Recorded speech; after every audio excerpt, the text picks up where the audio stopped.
Bonjour bien-aimés, je suis très contente de vous retrouver aujourd'hui pour partager une portion de l'Évangile.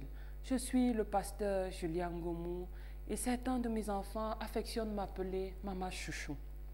Nous allons lire aujourd'hui dans le livre de Luc du verset 24 au verset 26.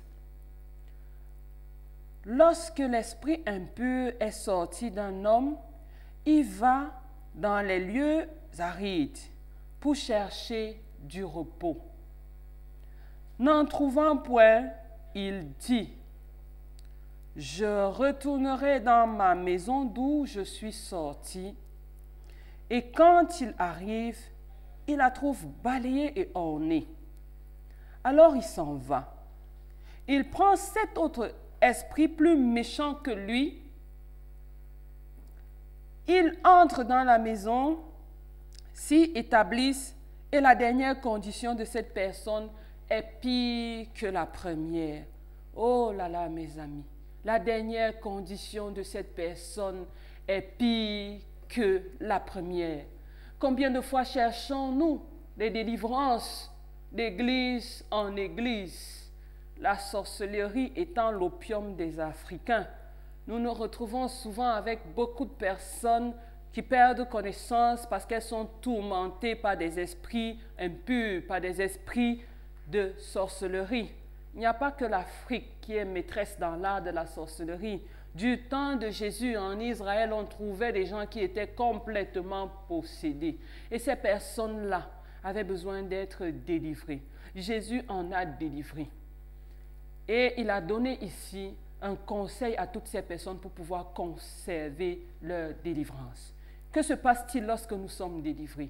Lorsqu'un esprit impur sort de nous, il va errer. Les esprits impurs aiment habiter des corps humains.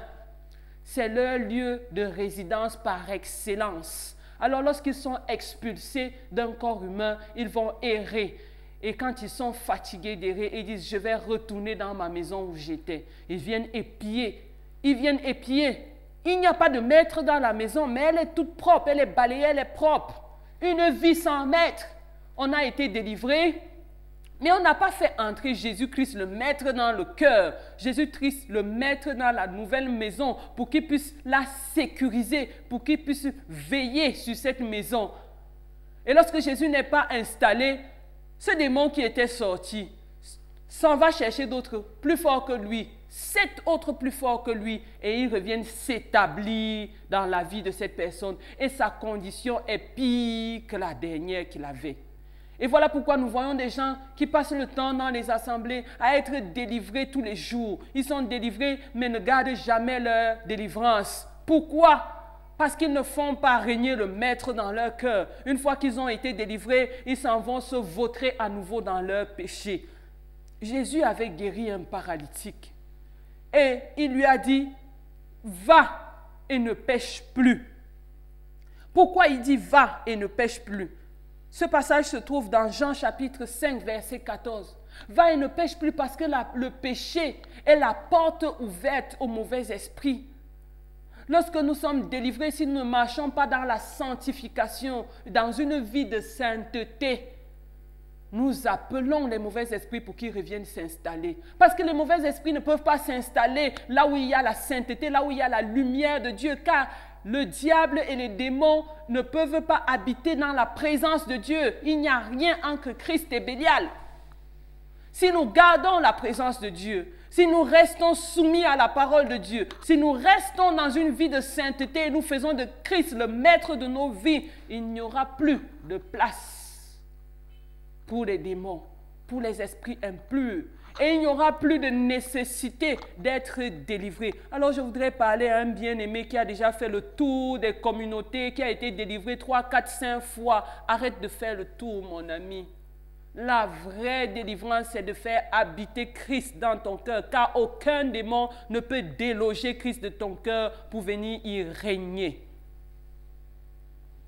Bien-aimé, un seul est maître et souverain. Un seul fait fléchir et trembler les démons. C'est Jésus-Christ de Nazareth. S'il règne en toi, s'il vit en toi, le diable n'aura pas d'accès à ta vie.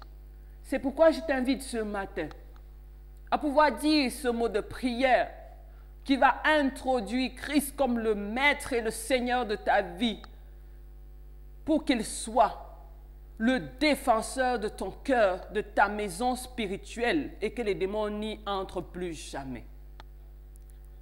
Seigneur Jésus, je te remercie pour ta merveilleuse parole qui m'est donnée ce matin. Je me répands de tout péché que j'ai entretenu et qui a donné accès à Satan dans ma vie. Pardonne-moi, Seigneur. J'accepte de changer de vie. Et je t'invite, viens, sois le maître de mon cœur, sois le maître de ma maison spirituelle dorénavant. J'accepte de t'obéir et que l'ennemi soit dans la confusion, qu'il soit en déroute dans tous les sujets qui concernent ma vie. Au nom de Jésus-Christ, nous avons prié. Amen. Je vous souhaite une excellente journée, bien-aimés, et que Dieu vous bénisse.